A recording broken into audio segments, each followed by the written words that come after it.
Hello, everyone. Welcome inside the Red Earth Production Studios for another edition of a YBMcast with Matt and Brian. And in between us here, I have our resident high school baseball coach, Coach Tony Perkins. Coach, thanks for joining us today. Thanks for having me. I got our good buddy, Kevin Moulder from Prep Baseball Report. Kevin, how are you, sir?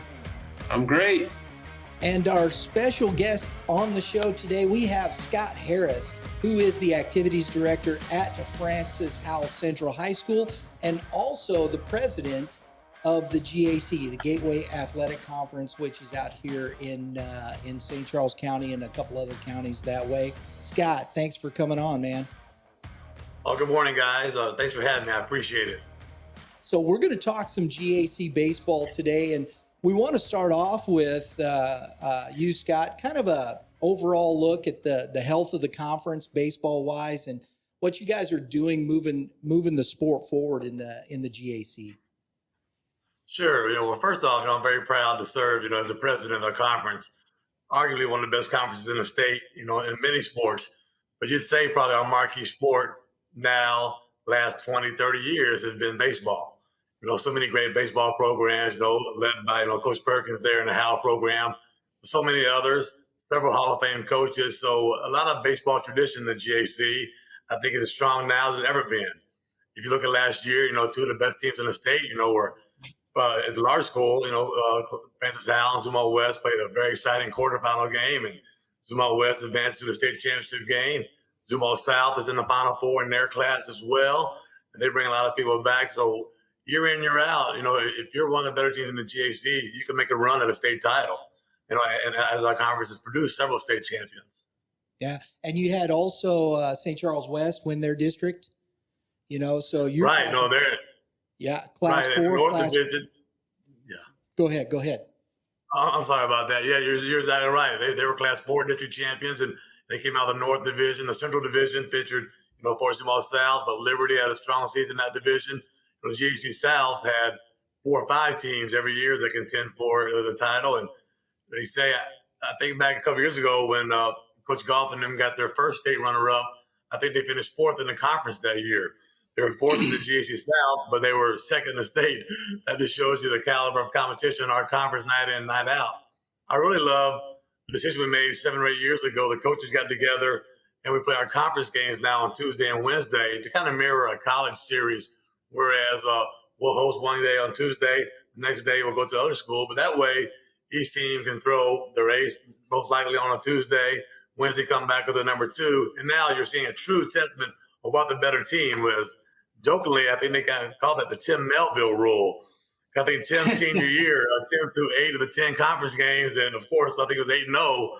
And he's still playing right now. But in order to try to get around the same starting pitcher throwing every game, the coaches had a great idea. And I love it. It adds excitement. You'll play on a Tuesday and turn around and play at the other place on Wednesday. It just adds a college feel to it and much more excitement to our conference. Kevin? Yeah, I like that aspect too, and you kind of get to see the depth of the bullpens, and baseball is meant to be played in series and day after day, so that I do like that a lot. And Scott touched on this, it's almost a little bit, if you want to compare it to college baseball, like the SEC, if you come out, you're going to be battle tested, and you might win the regular season, but the third place team might be good enough to make a run at the Final Four or win the state championship. So the depth of the GAC is really impressive. You're going to be battle tested. You get to postseason, you're going to get you're going to have been battle tested, and you're going to be able to make a run potentially pretty deep. Very good. Coach, thoughts? Yeah, a lot of that stuff is absolutely right. The Tuesday, Wednesday thing is tough, because we play like 5-6 games a week, and we can't throw our guys on Fridays and Saturdays because we got to have them ready for Tuesdays and Wednesdays. So all the coaches in our conference are pretty much on the same page there. You're going to see your dudes Tuesday and Wednesday, and that's why those games are so good, because you got all them good pitchers going. And as far as the postseason goes, I've always said anybody who gets out of our district's got a chance. I mean, it doesn't matter. I mean, not only in the GAC South, but now, they throw Marquette and Lafayette in there. I mean, that's just a war zone, and it's just hard as heck, to get in there. I mean, and it happened. I mean, Zumo, West going there to the Final Four, but it's rough, man, and it's tough. And I'll agree with Scotty. It is baseball in the GAC conference might be the best conference in the state. I would wholeheartedly agree with that. Yeah, there's just a lot of kids out in that area. But Scott, what is, you've got a new high school out there in Winsville, North Point. What are some of the, I should say, them specifically, but also can you tell everybody some of the new things the GAC had? Because I'm pretty sure everybody's not familiar with what Coach was saying, the new schools and all this other stuff that's happening. Right. Well, North Point came on this year with freshmen, sophomores, and juniors. They're playing the full JV schedule, sprinkling in some varsity games. But then next year they'll be online as a full-fledged varsity. That gives our conference 18 schools. So and we break them down not geographically, we break them down by size and by enrollment. So the largest 6 schools will go in the South Division, the smallest 6 schools in the North Division, and then the middle schools are the Central Division. So it's all based on enrollment. But North Point is the 4th Winsville High School, and I'm hearing there's plans for 2 more Winsville High Schools. It's growing so crazy out there, but that kind of impacted the Holt and Timberland a little bit because the kids that were going to school at those respective schools were allowed to choose, if they want to attend North Point or not. So I know Holt lost a few players in multiple sports. Timberland lost a couple. So that kind of changes that dynamic around a lot, But I think now in our conference we have we have 3 divisions of 6 teams, which gives everybody a 5-opponent conference schedule. You play the home and home on Tuesday, Wednesday for 10 conference games. But now North Point makes this more complete because of 18 schools now. Now all divisions have 6 teams in it. So I want to ask this question because with your conference, we're working on setting a, conference schedule. How does that work? And is it up to the coaches, the ADs of particular schools to schedule if they want to schedule teams in their district? Yeah, the way our conference does it is we'll set the conference schedule for everybody in every sport. So we know on Tuesday and Wednesday we're going to play, and that's kind of a random draw every year, rotation, not playing. So that way every year, Hal and Hal Central is not week 1. We'll rotate that. So the conference schedule is set for you, and like we talked about, that's on a Tuesday and Wednesday. And other than that, like Coach Perkins mentioned, then I think most ADs will get with their coaches, who do you want to play? And I know for 30 years, Coach Perkins wants to play everybody in the state, the best teams that he can, because he has, visions of winning state titles. And many of our coaches do. So we'll try to play a Friday, Saturday, weekend games against teams from Kansas City, and like that. Play as many teams we can, as many quality teams. And to your point, teams we may see in the postseason. I know Coach does a great job of bringing Kansas City area schools in for the Midwest Classic. He'll go to a lot of schools will go to play Mid-Missouri. He'll go to Columbia for a weekend and play Hickman or Rockbridge in those schools. But that's kind of set up by their ADs, talking to other ADs, but getting input from their coaches. Coach, your thoughts on that? You're exactly right. I mean, that's how it works. I mean, you got the nuts and bolts with their Tuesday, Wednesday, and that ain't going to change, And then, I know with me and Sean Irwin, my AD, who's an ex-baseball guy, which I love that, but he's very helpful in saying, hey, I want to play. I got 1 game left. I got to play Edwardsville, Illinois. So we got Edwardsville. They had 1 game left, so it worked out perfect. We get those guys. And Scotty's right, too, about seeing Kansas City schools and seeing the Columbia schools. And, a lot of times we get into postseason, we're lucky enough to get in postseason. I've seen them, or I can talk to a coach that has played them anyway, So you develop those relationships, and a lot of those come through our clinics where I get to talk to a lot of those guys about things. I was talking to the North Point coach. That was interesting you brought that up. And he said exactly what Scott said about, a sprinkling of varsity games. But he said they don't have too many juniors right now. But he said it's basically a big, full freshman class and some sophomores and just very little bit of juniors. So that was interesting to me. I like their color scheme. It's kind of a blue and an orange thing. It looks good. Hey, that fits. I love that. Yeah. Blue and orange. Who would have thought, right? That's pretty cool. There you go. Kevin, let me ask you, when you're looking at schedules and you start ranking teams with as you're going to start doing, how do you look at the conferences in that respect? Or are you looking at districts? How does that work for you on somebody who's on the outside looking into that? On the rankings specifically? To be honest with you, I try not to have it like outside influences. So I don't care where a team is from. It doesn't matter to me if they're in St. Louis or the Boot Heel or in Northwest Missouri. Now, what does matter to me is I do look at the strength of schedules. So that's where the GAC might get a little bit of the benefit of the doubt. Now, it's not an automatic, but in a way it is, because they're going to be playing high quality competition. So a team that Coach Perkins might have 3 losses on the year but be ranked ahead of an undefeated team. Well, that's because they've challenged themselves and they've played the best of the best. And to me, I hold value in that, as opposed to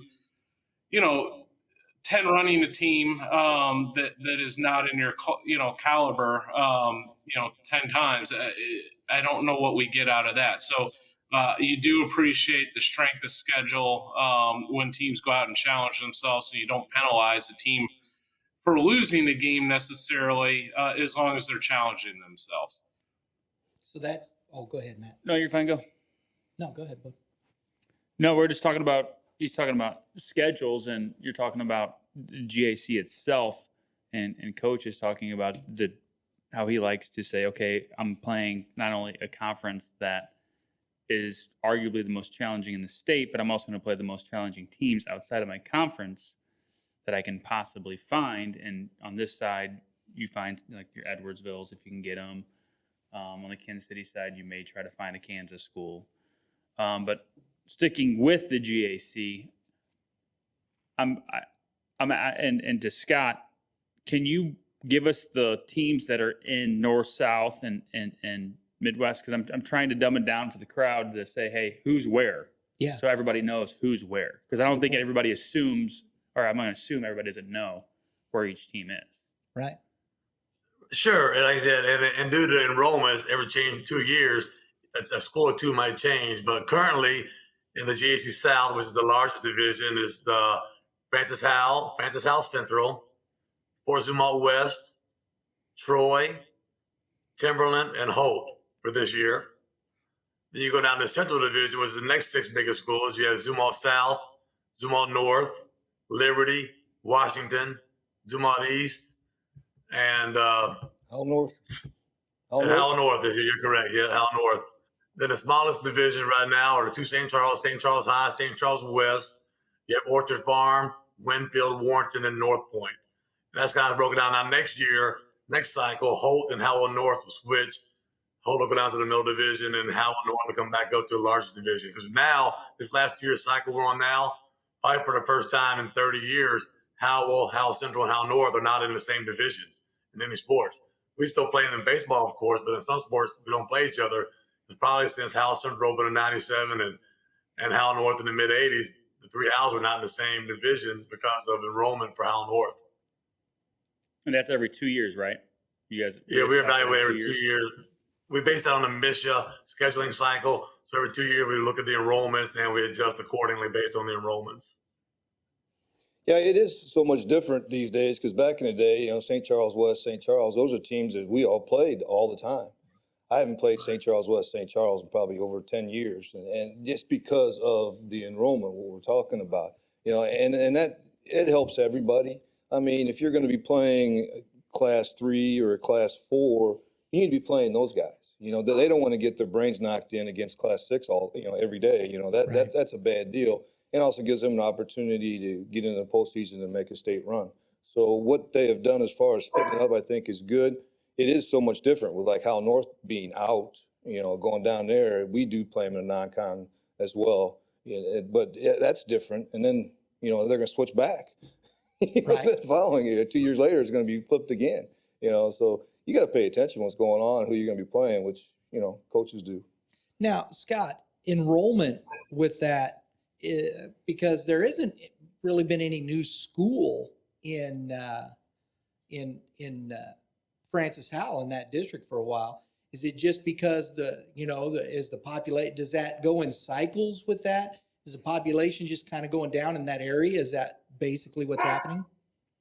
Yeah, I think you look at the growth, for such a long time, how North was kind of landlocked and everybody kept going further and further west. Is why the Zumwalt was growing, the Winslows are growing. You see that. And then there's a lot of growth in the south part of our district where Howell enrollment dropped for a while. And now Howell High has got a big boost because of the development down south. So it does kind of go in cycle. And now you look at Cotterville and our surrounding area, we're at 1,700, but we're estimated to be back at 2,000 again in 5 years because of all the development in Cotterville. So kind of just follow the growth. You see all the former farmland that's now subdivisions, and that's where all the houses come from. There's a lot of rich farmers around St. Charles County. Yeah, right. Yeah, the names of those streets. It's all Right. Exactly. So is there, it's interesting that, as it comes to the conference and each division, so there's no real conference championship or conference overall conference winner, but each division, it's just determined by record. There's no real playoff or anything in that nature, correct? That's correct. We do a double round robin. You play everybody home and home on those back-to-back days. We'll have a 10-game conference schedule. So the conference champion is determined by your record in those 10 games. Yeah, we talked about this earlier too, especially in GAC South. I mean, 1 year it was 4 losses, and it was like a 3-way tie for first place, because we'd all just beat up on each other, but that can happen. I mean, it's tough. I mean, you can very well win the conference with 3 losses. And by the way, Coach Moulder, I'll have more than 3 losses this year. You believe that, Kevin? Yeah, we'll see. We'll see. Staley and Liberty North. I love that. He did. Yeah. We'll see. Rockbridge, Hickman. Those are just non-conference games besides the conference. Look out. Strapping on Blue Spring South. So, and I want to ask you this, Kevin, and this kind of goes, to the strength of the GAC. When you're out and you're over in the west side of the state, and there's some really good baseball over in the west side of the state right now, especially up in the Northwest. Do you hear talk about wanting to go play the GAC schools, the Howells, the Zumwalt West, the East, the South? Are they in the same basket? Where's the talk back and forth in that respect? I think that goes to the coaches. I mean, the relationships that you build. I would run down and play Staley and Liberty North, but now Dave Wilson, you had him on the show the other day, did a great job. I enjoy that guy. He's crazy. He's fun. But he was smart. He was nice enough to say, okay, let's just all of us, there's like 6 teams that playing this thing. Let's all move to Columbia, because now all the Columbias have got turf, artificial turf. All 3 of them got artificial turf. So we're all going to, I don't have to drive 3 hours, 3.5 hours, where now I can just drive an hour and a half, 2 hours, whatever. And they got to do the same thing. But we meet right there in the middle of the state. And then you got Rockbridge and Hickman and, Liberty North, Willard. We're playing Willard, us and Zumwalt West and some of those other. It's all the big dogs, man. And that's what the guys have been around. Get it. They want to play in those games. They want to play against the top competition, because somebody said it earlier. I mean, that's what makes you better. Coach Moulder said, there's been many times I've been to Final Four with 10+ losses, but we're battle tested. Yeah. He ain't seen nothing new, man. We've seen them. Well, wasn't it in 2019? DeSmet. Yeah, they were 500. They got on a huge run. They had 15 losses and won the state title. I think they were actually under 500 when they entered the playoffs. I think they won the state championship game, made them 500. You're right, Matt. Yeah. Yeah. Great. Kind of off topic here, Scott. We're talking about turf fields. And I get asked this question a lot. And I don't have an answer because it's over my pay grade. But take Columbia schools, they turf their fields. And so I've had people ask me, hey, how come the Howells don't turf or the Zumwalts don't turf? I don't know the answer to that. And I don't know if you turf one house school, you have to turf all of them. Same for Zumalt. Do you know the answer to that? If you do know it, can you share it, or is it discreet? Well, it's probably a little more personal than you know right now, but I can get into a little bit of stuff. I think it comes down, school districts, are funded by tax dollars, and your community does all that. So I think it depends on the direction your district and your Board of Education wants to go. Of course, our district 100% values sports and activities and athletics. They do a great job with that. But I think the sticker shock a lot of times of turf fields will scare some people away. You're going to spend infield only $400,000 for the whole field, $700,000. So you're looking into a $2 or $3 million project if you have multiple high schools. But to me, up front, that's a lot of money to come up with. Now we all know in the long run, we think it would average out and you probably save money on them, but it's just the upfront money, and I think it's also it evolves over time. The story I tell all the time: 30 years ago, there was one Mexico, Missouri had an all-weather track. Everybody else had cinders and rock. Now everybody's got an all-weather track now. 10, 12 years ago, CBC and St. Dominic had a turf football fields. Now everybody's got turf football fields. I think the more at least Summit has put in their fields, Columbia does turf their baseball fields. There's several in the St. Louis area. I know the Fox district. So I think in 5 years, they'll all be turfed or whatever. I think it just comes over time, but it comes down with school districts. Does your Board of Education, does your administration want to? A lot of times, a lot of people in the community will like it, but some people will say, well, how are you laying off teachers? How are you cutting teachers and freezing salaries, but yet you can go put a turf field in? So a lot of times comes the perception and reality of that. But I would think like everything else, like the all-weather tracks, like the turf football field, I'd say turf baseball and softball fields are probably 5 years away with St. Charles County, I would think. Well, right. And so the argument that I always would say was, okay, well, football fields are turf. And I said, well, yeah, you also pay to get into every football game. So they're actually collecting something back in return. Right. I don't think people would be upset if the fields got turfed and you actually had to pay to get in. There's one place that does. Troy charges baseball. I've always said we should charge. Yeah, well, I'm just saying just charge and getting money. You generate more money for your sport. Yeah. But if, one how do it, everybody has got to do it, and some places aren't equipped to. I was going to say, it's hard to have a guy chasing you down for money because you stuck in right field. And you got to have people do it, it's hard. And I think the biggest thing, and Coach would probably agree, everybody talks about you play these games. Well, it's not the case. We're on grass and dirt. They're on grass and dirt. We all play our 25 or 30 games. You get the games in. My biggest value is the practices. Because if we come out, we've been out there years before where the first time our kids step on the field because of the winter snow, winter rain, spring rain is the first game or whatever, So I think the practice time loss is number one reason to have turf fields. Like I said, games, if we don't play today, we're going to play tomorrow. We're going to play it next week. So getting the games in, very rarely do we not play our full schedule anybody because you're going to get games in. It's just a loss of practice time is the biggest thing to me because now it can rain for 3 days straight. If it's not raining at 2:30, you can go outside and get on the field and have practice, But you can also use it for other sports too, like soccer, softball. Like, I don't know if I should bring this up. Where are you at? We're not getting turf this year. Okay, there it is. That was my question because that was the rumor on the street that and it's merited because France South Central only has 2 fields. At Howe we have 3 fields, so they need help with softball. And so if you had a turf infield, it made sense to me. Yeah. Well, it's interesting too because looking at East, and I've had this conversation. They have 2 fields, and the one. They don't hardly use it. They don't even use that for softball. It's kind of like just an overflow, and it's not really played on, or games are not played there. Whereas I go out to Holt, and you have 2 games going on. You got the varsity and the either JV or freshman playing on the other field. And so the usage too sometimes I think comes into play. Well, yeah, but you're talking if you turf it, you would have what the Columbia schools do, and summer tournament organizations. You'd want to rent it out for the funds. Oh, you could make a ton of money. So look at Lindenwood. Lindenwood is packed.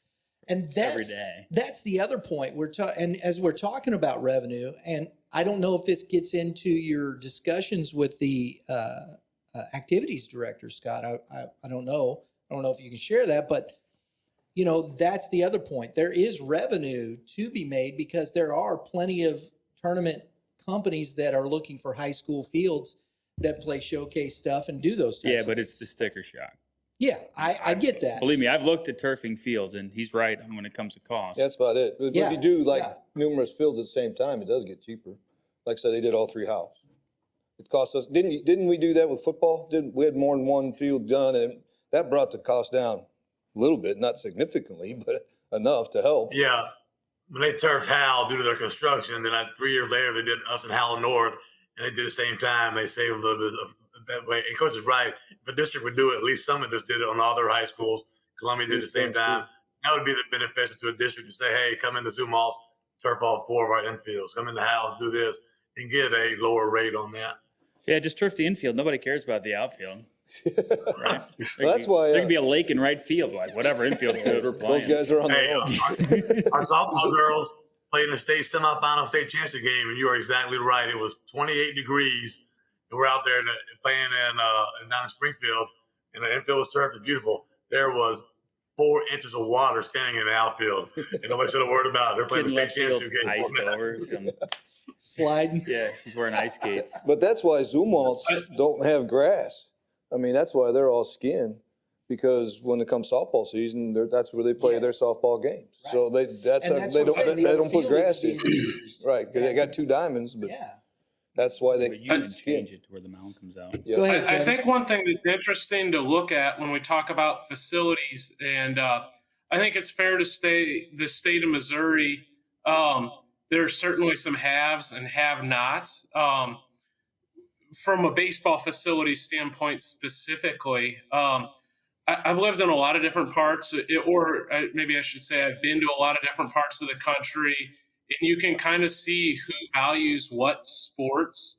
And typically you go to the South, like I've spent time in Oklahoma, and some of their baseball facilities are small Division I caliber facilities. And I mean dead serious about this. They have stadiums with indoors right next to them and full turf fields and even small video boards and 9-inning scoreboards and beautiful facilities.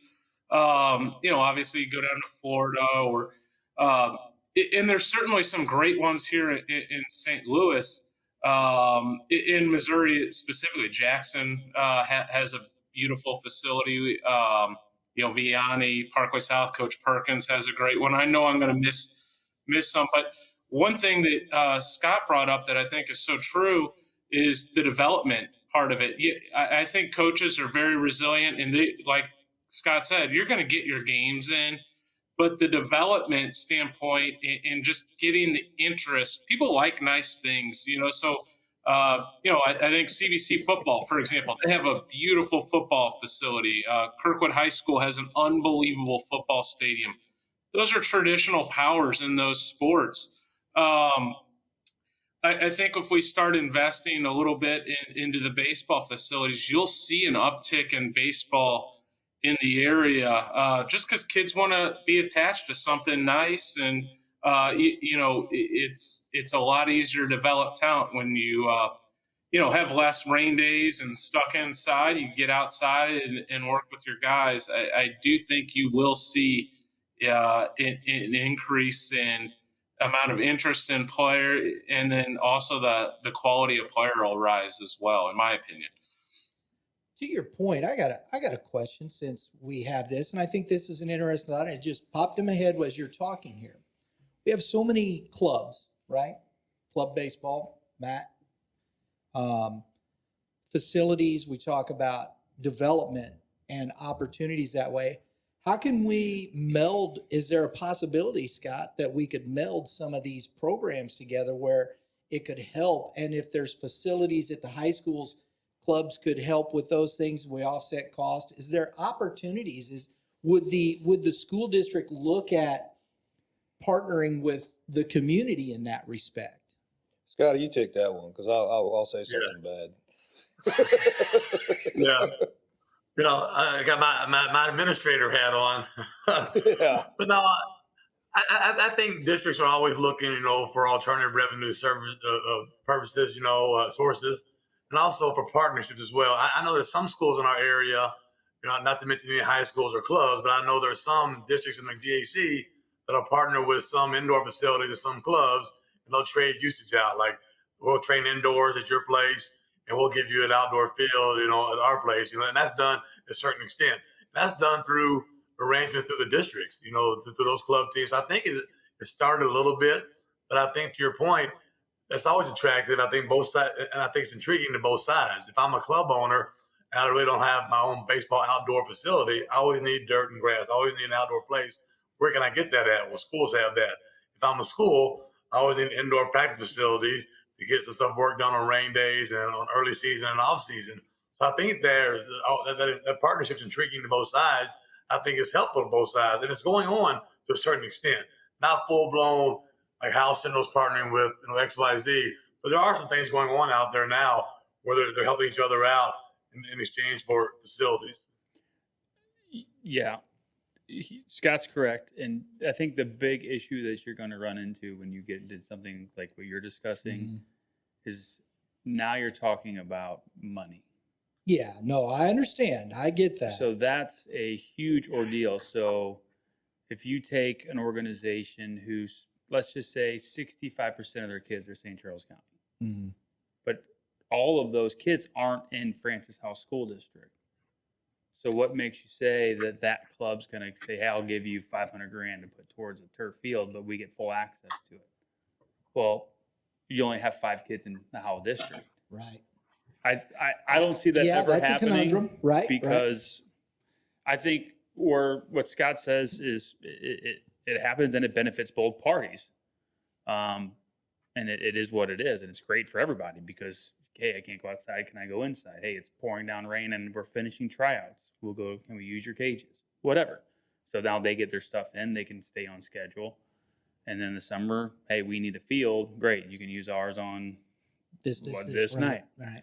But when you're talking about asking a club or clubs to fold money into a high school field, there's a lot of red tape there. I get it, and that's why it's just curious the thought. Because from my standpoint, if I said, "Hey, I'll give you," I'm just throwing out $500,000 for Howell Central. I'll give Howell Central $500,000, and I get access to your field. Well, why would I just build my own damn field for $500,000? No, I get that. I understand, and I think that's the question, and maybe. Those are the things that I think turf is going to end up coming eventually, just because I think that's just where it's going, especially on this side of the state. And that was what he said too. Yeah. He said, give it 5-6 years, we'll see where we're at. Maybe, but they're all turf. But the other thing is with that, it comes back to the way that you help a club or a club helps you is by having a tournament director rent the field for the summer, and there you go. Your thoughts on that, Kevin? Just curious. You do see a little bit of that, the shared. I know of a couple schools that do the sharing with the club teams. It is an interesting dynamics. I had a conversation. I was having a conversation with a high school coach that it is a high dollar. It was a private school and a very good program, and he was talking about lack of gym space, and it shocked me honestly because it's one of the higher perceived programs, and I think everyone has their own issues, and every school situation is a little bit different, and there's pros and cons at all of them. I would say. Exactly. Scott, thank you very much.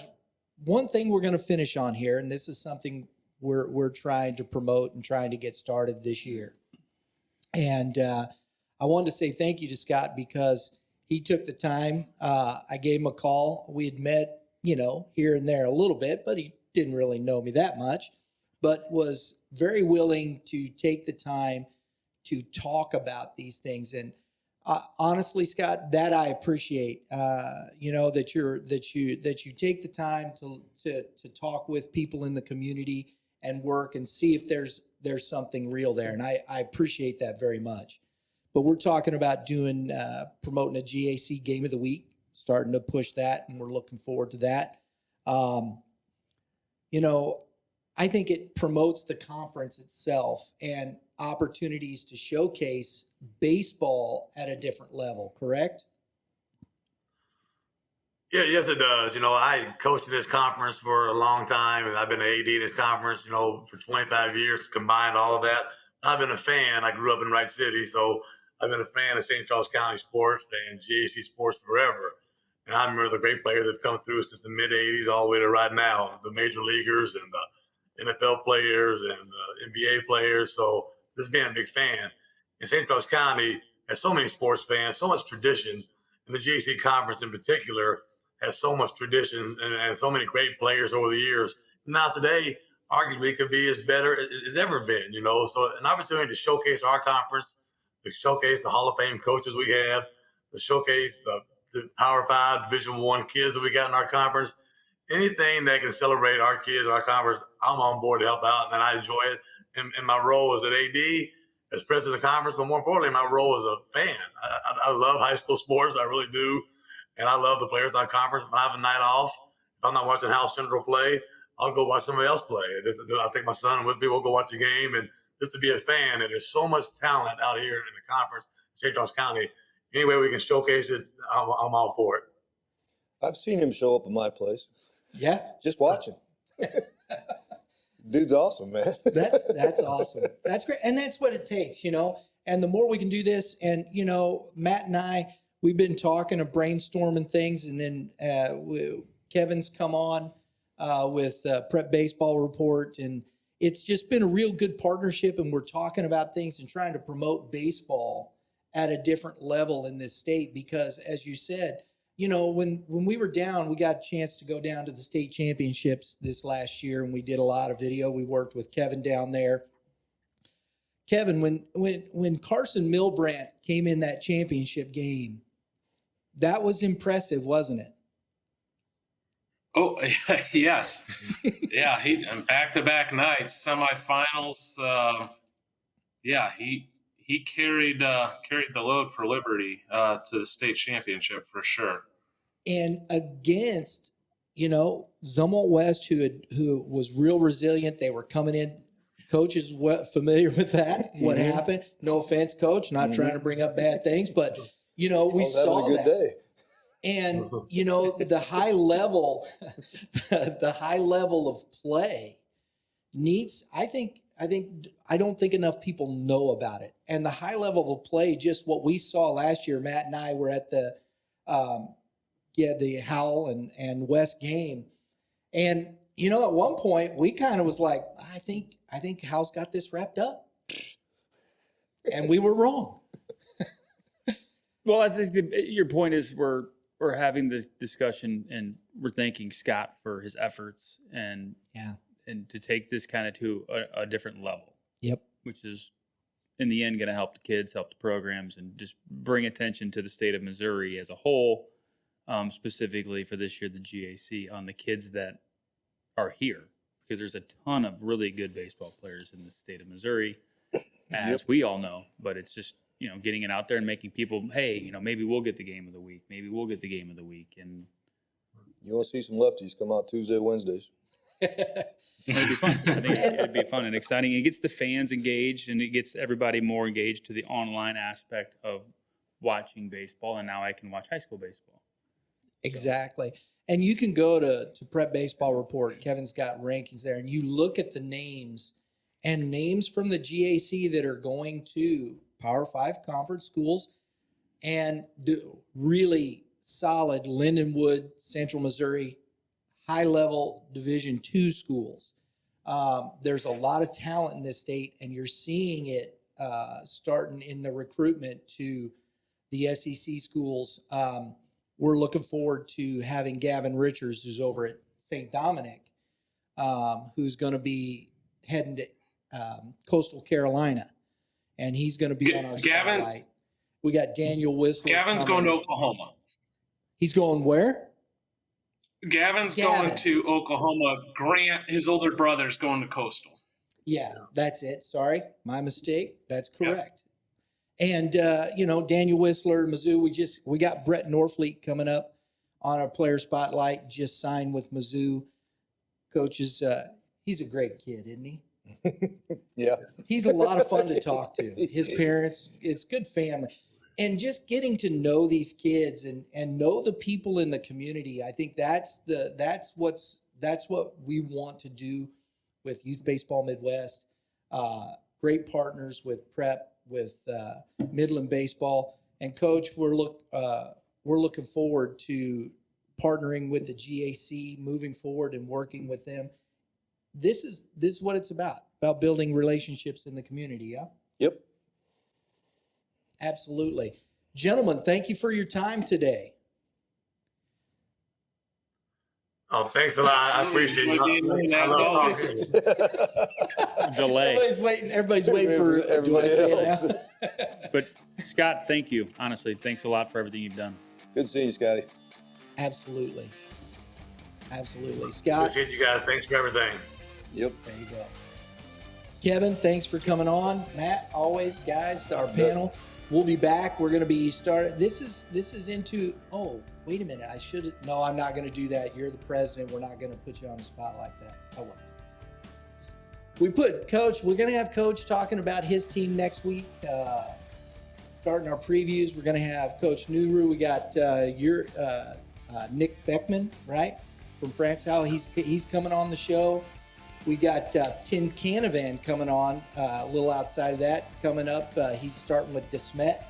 We got him coming on the show. So we've got some great coaches coming up. We're going to do some high school preview stuff, and we're looking forward to the upcoming season, man. It's going to be a lot of fun, right? It will be. All right. Thanks for watching, everybody. Appreciate it. Hit that subscribe button. Leave your comments. We'd love to hear what you think about what's being said. Hey, throw in the turf comments. We love that. We'll get them over to Scott. I'm about to turf out right now. Scott's email. Yeah. Kevin, you got Scott's email? We won't do that to you, brother. Appreciate it. Oh, man. But, hey, all you pitchers, keep throwing strikes. You hitters, Hit them where they ain't. good advice. We will see you next time.